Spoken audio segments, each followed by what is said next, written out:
그리고 많은 사람들이 지금 코로나 종식이 얼마 남지 않았다라고 이야기를 하고 있는 것 같습니다. 왜냐하면 백신은 개발되었고 백신의 효과가 있다라는 소식이 여러 나라들을 통해서 들려오고 있기 때문입니다. 그런데 또 한편으로는 어떤 사람들은 이 코로나가 쉽게 끝나지 않을 것이라고 또 예측하는 사람들이 있습니다. 그들이 그렇게 주장하는 이유는 바로 바이러스의 변이 현상 때문입니다. 바이러스의 변이는 곧 백신의 무력화를 가져오고 백신이 무력화되면 또다시 이 코로나가 확산될 수 있다는 것이 그들의 주장입니다. 결과를 판단하기는 이르지만 많은 사람들이 코로나가 종식되기를 기대하고 있으며 또다시 이전과 같은 일상으로 돌아갈 것이라는 기대를 가지며 살아가고 있다는 것을 우리가 잘 알고 있습니다. 이것은 사회적 현상을 보게 되면 우리가 잘 알 수 있습니다. 벌써 많은 사람들이 해외여행을 가기 위해서 준비를 하고 있답니다. 뉴스를 보니까 해외여행 상품이 연일 매진되고 있다는 뉴스를 듣게 되었습니다. 코로나 기간 동안 가지 못했던 해외여행에 대한 욕구가 사람들 마음에 꽉 차 있다는 것을 알 수 있습니다. 그리고 우리가 그동안 듣지 못했던 또 새로운 단어를 하나 듣게 되었습니다. 어떤 단어이냐면 바로 보복 소비라는 단어입니다. 보복 소비. 소비를 하긴 하는데 어떤 소비인가 하니 보복을 하는 소비라고 합니다. 무엇을 보복하는가 했더니 그동안 코로나로 인해서 하지 못했던 소비를 코로나가 종식되면 그동안 참고 억눌러 왔던 소비를 폭발적으로 하겠다라고 사람들은 말하고 있습니다. 참 이런 것을 듣고 있노라면 과연 정말 우리나라 경제가 어려운 것인가라는 생각이 들기도 합니다. 이처럼 우리는 다시 코로나 이전 상태로 돌아갈 것을 기대하며 회복에 대한 소망을 품고 살아가고 있습니다. 성경도 결과적으로 보게 되면 이 회복에 대한 메시지를 우리에게 던져주고 있습니다. 어디로부터 어디의 회복입니까? 바로 사망에서 생명으로의 회복을 이 성경이 우리에게 말씀해 주고 있습니다. 이것은 단순히 삶과 죽음을 의미하지 않습니다.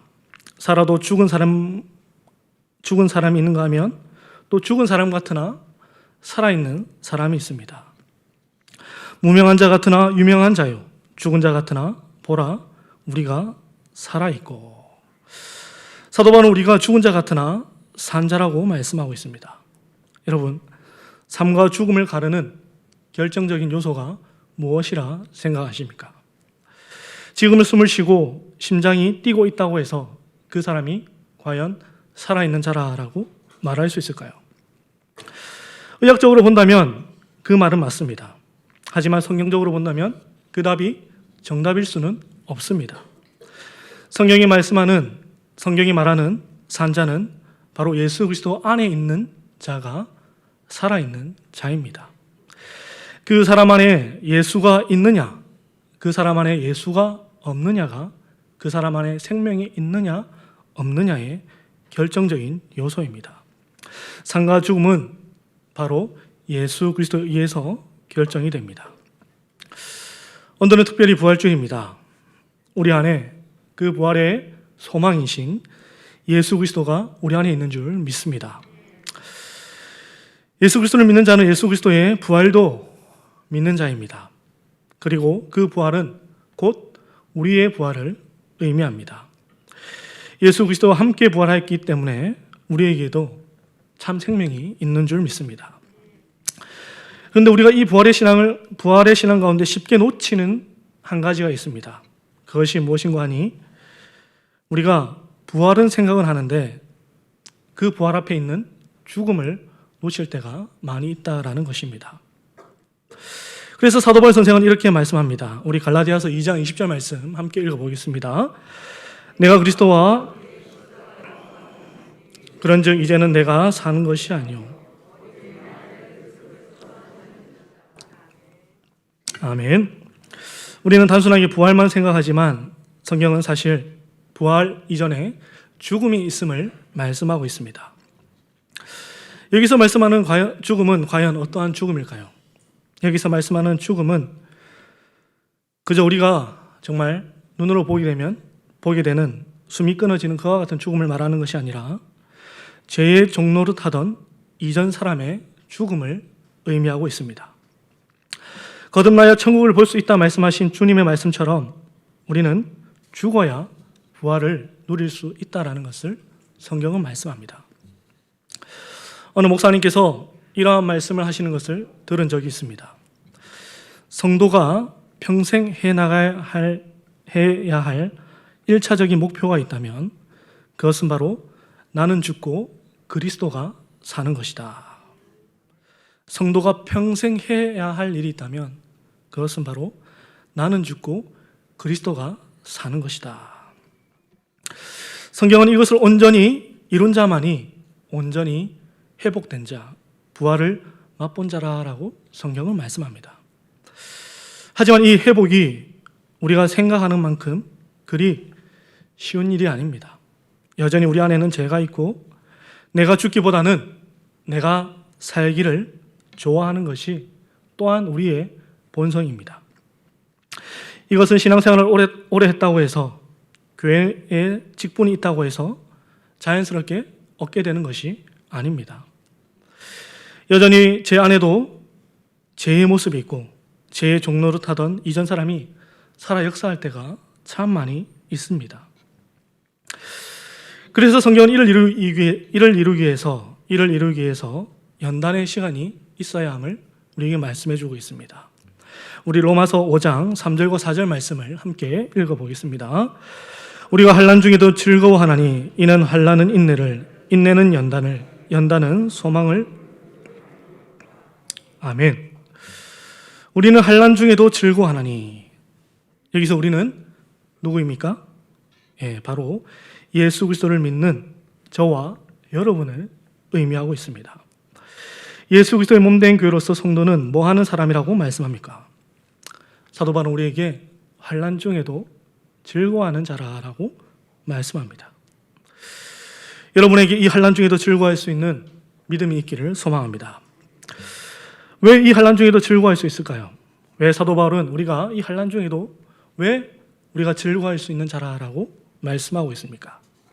말씀을 보니까 환난은 인내를 가져오고 그 인내는 연단을 가져오며 연단은 우리의 소망을 이루어준다라고 말씀합니다. 그럼 우리의 소망이 무엇입니까? 우리의 소망은 나는 죽고 예수 그리스도가 사는 것이 우리의 소망인 줄 믿습니다. 이 소망을 이루기 위해서 우리에게 환난이 필요하다라고 성경은 말씀합니다. 그래서 베드로 선생은 또 이렇게 우리에게 말씀합니다. 우리 베드로전서 4장 12절 말씀을 함께 읽어보도록 하겠습니다. 사랑하는 자들아 너희를 연단하려고 오는 오히려 너희가 그리스도의 고난에 참여하는 것으로 즐거워하라. 아멘. 베드로는 우리를 향해서 우리를 연단하기 위해서 오는 불시험 당하는 일을 이상한 일 당하는 것처럼 여기지 말라라고 말씀합니다. 오히려 그리스도의 고난에 참여하는 것으로 우리를 향해서 즐거워하라라고 말씀합니다. 여러분에게 어떤 시험이 찾아왔을 때에 또 왜 이런 시험을 주십니까? 하고 우리는 따져 묻고 싶은 것이 사실 우리의 사람의 마음입니다. 하지만 오늘 성경이 가르쳐주는 지혜는 우리에게 이 불같은 시험이 찾아왔을 때에 하나님께서 나를 연단시키시고 소망을 이루시구나라는 것을 그와 같은 지혜를 얻으라고 우리에게 말씀하고 있습니다. 여러분, 예수를 믿고 나면 무엇이 바뀔까요? 우리가 예수를 믿게 되었고 예수를 믿고 있는데 예수를 믿고 나면 무엇이 바뀌기를 우리는 원하고 있습니까? 사실 우리는 우리의 환경이 바뀌기를 기대합니다. 예수를 믿고 나면 우리의 환경이 바뀌기를 우리는 참 기대할 때가 많이 있습니다. 하지만 성경을 보게 되면 하나님께서 우리의 환경이 바뀌기 전에 우리 자신이 먼저 바뀌기를 원하고 계신다라는 것을 말씀하고 있습니다. 오늘 본문 속에 나타나는 아브라함도 마찬가지입니다. 아브라함 우리가 잘 아는 대로 75세, 그의 나이 75세에 하나님께 부르심을 받았습니다. 그리고 그 부르심 앞에 엄청난 하나님의 복을 그가 약속을 받습니다. 우리가 잘 아는 하나님의 말씀 창세기 12장 2절과 3절 말씀을 함께 읽어보도록 하겠습니다. 내가 너로 큰 민족을 이루고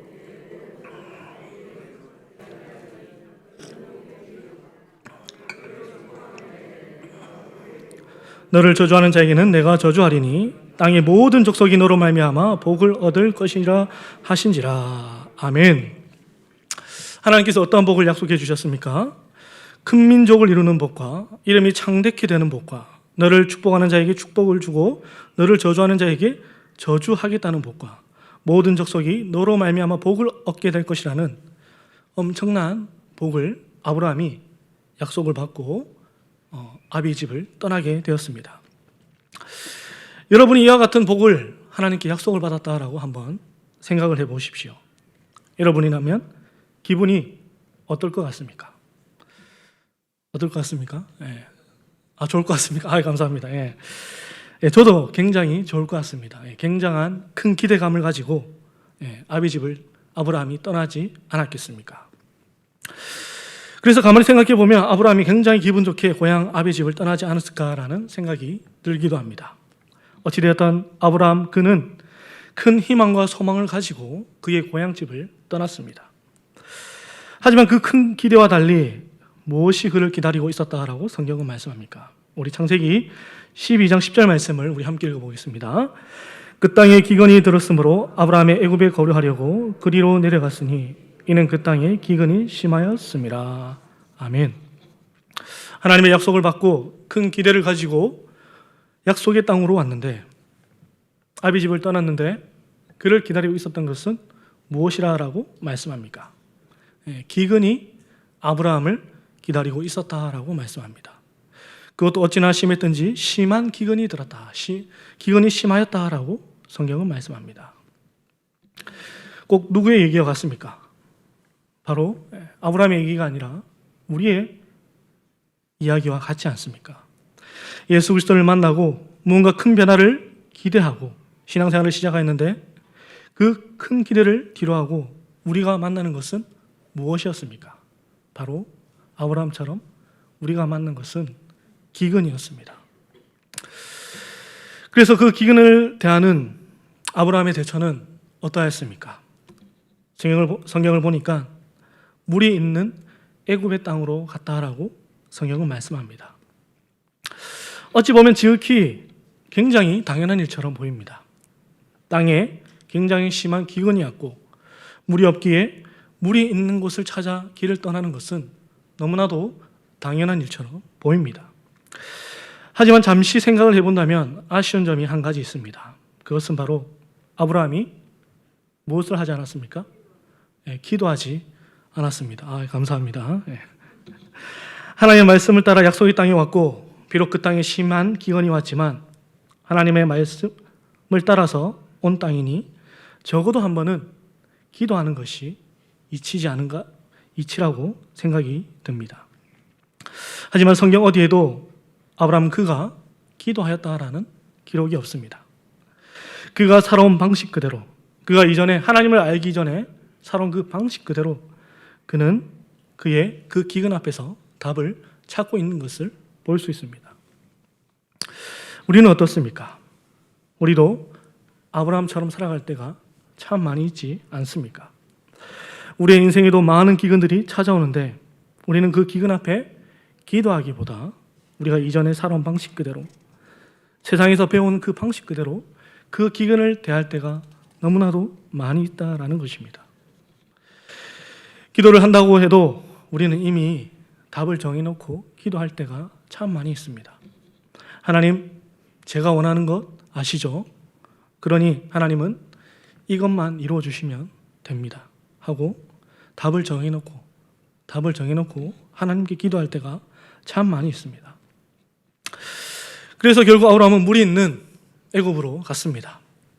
그는 그것이 최선의 해결책이라고 생각하였습니다. 그런데 그가 막상 애굽에 가니 한 가지 문제가 보였습니다. 그것이 무엇입니까? 그의 아내 사레입니다. 그의 아내 사레가 애굽에 가니까 문제로 보였습니다. 아내 사레가 애굽에 가서 보니까 그 땅의 여인들과 비교할 수 없이 너무나도 아름다워 보였습니다. 그래서 또 아브라함은 또 인간적인 해결책을 찾습니다. 그것이 무엇입니까? 우리가 잘 아는 대로 아내 사례를 누이로 속이는 일이었습니다. 그런데 우리는 이미 다 알고 있지만 그 행동이 그가 생각지도 않았던 엄청난 비극을 불러옵니다. 어떤 일이었습니까? 아내 사례를 애굽 왕 바로에게 빼앗길 위기에 놓이게 됩니다. 아브라함이 애굽에 이르렀을 때에 아브라함의 예상처럼 애굽 사람들은 사례의 아름다움을 떡하니 알아보았습니다.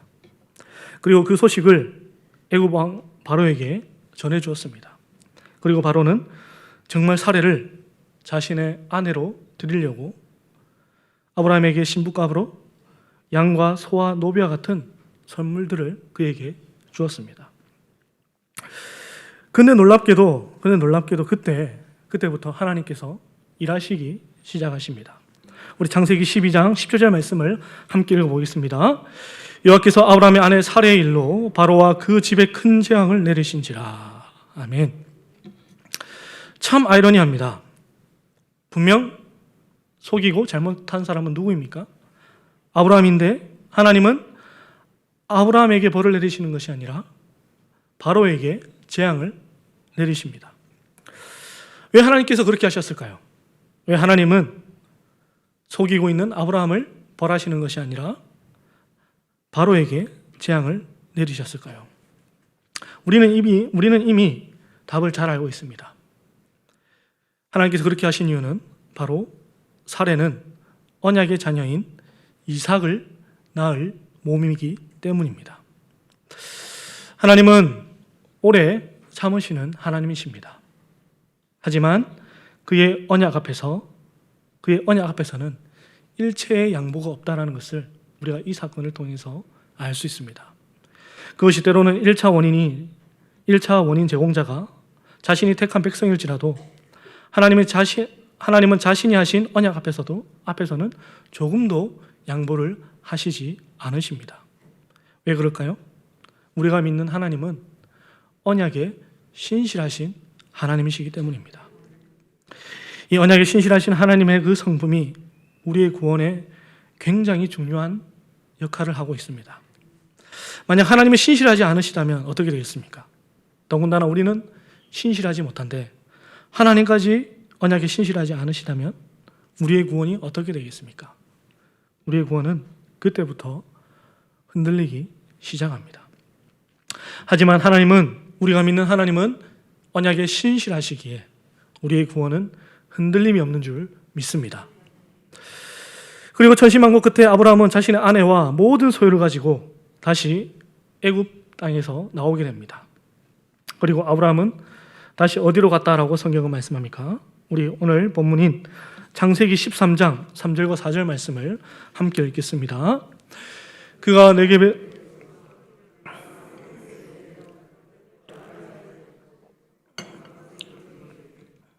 처음으로 제단을 쌓은 곳이라. 그가 거기서 여호와의 이름을 불렀더라. 아멘. 아브라함은 다시 애굽을 나와 물이 있는 땅을 찾아간 것이 아니라 그가 전에 장막을 쳤던 곳, 즉 그가 처음으로 하나님께 제단을 쌓았던 곳으로 갔다라고 성경은 말씀합니다. 그리고 그곳에서 아브라함은 다시 여호와의 이름을 불렀다라고 말씀합니다. 여러분, 기근과 아내 사례를 빼앗길 뻔한 그 일과 또 그 일을 통해서 하나님께서 그 일하심을 보고 아브라함이 그 사건을 통해서 회복된 것이 있는데 그것이 무엇이라고 말씀하고 있습니까? 성경은 그와 같은 기근, 그와 같은 사건들을 통해서 아브라함에게 예배가 회복되었음을 오늘 성경이 말씀하고 있습니다. 사랑하는 성도 여러분, 우리 인생에도 이와 같이 많은 기근들이 찾아올 것입니다. 그리고 우리는 그 기근을 통해 또 우리의 방법대로 우리의 노력으로 살려고 하지만 그것이 최고의 해결책이 아님을 우리는 잘 알고 있습니다. 그리고 그때마다 하나님께서는 우리에게 일하여 주실 것이고 우리가 그 일들을 통해서 회복되어야 하는 것이라면 그것은 바로 하나님을 향한 예배라는 것을 오늘 성경이 우리에게 말씀하고 있습니다. 말씀을 맺으려고 합니다. 우리의 삶에도 수많은 기근들이 찾아옵니다. 우리는 그때마다 기도하기보다 또 우리 스스로 답을 찾으려고 할 것입니다. 마치 아브라함이 기근 앞에서 애굽이라는 답을 찾았듯이 우리도 우리 스스로 답을 찾으려고 할 것입니다. 그래서 문제가 해결되는 것처럼 보일 때도 참 많이 있습니다. 하지만 그 문제는 그 문제로 끝나는 것이 아니라 또 다른 문제가 또 나타나는 것입니다. 마치 애굽에서 아내 사례를 빼앗길 뻔한 일처럼 문제는 또 다른 문제를 불러오는 것을 우리의 인생에서 볼 수 있습니다. 마치 다람쥐 쳇바퀴 돌듯이 우리의 인생의 문제는, 우리의 인생의 기근은 끊임없이 찾아옵니다. 하지만 놀랍게도 기도하지 않는 우리에게 하나님의 놀라운 은혜가, 하나님의 일하심이 임합니다. 그 은혜의 결과, 하나님의 일하심의 결과가 무엇입니까? 바로 우리를 향하신 하나님을 향한 예배가 회복된다라는 것입니다. 여러분, 예배가 무엇입니까? 여러 가지 말로 해석할 수 있겠지만 예배는 하나님을 최고의 가치로 인정해 드리는 것이 예배입니다. 나는 죽고 그리스도가 사는 것이 바로 예배입니다. 하나님을 최고의 가치로 인정하기 위해서는 무엇을 먼저 해야 되겠습니까? 바로 내가 먼저 죽어야 합니다. 내가 죽지 않으면 우리는 온전한 예배자가 될 수 없습니다. 사랑하는 성도 여러분, 우리는 지금 마지막 때를 살아가고 있습니다. 하나님을 예배하기보다 자기 자신을 사랑하며 자기 자신을 예배하기를 좋아하는 시대를 살아가고 있습니다. 이러한 시대 가운데 우리 진교교회 성도님들은 환난을 통해 인내를 이루며, 인내를 통해 연단을 이루며, 연단을 통해 소망을 이루시는 복된 성도가 되시기를 주님의 이름으로 축복합니다. 찬송 드리겠습니다.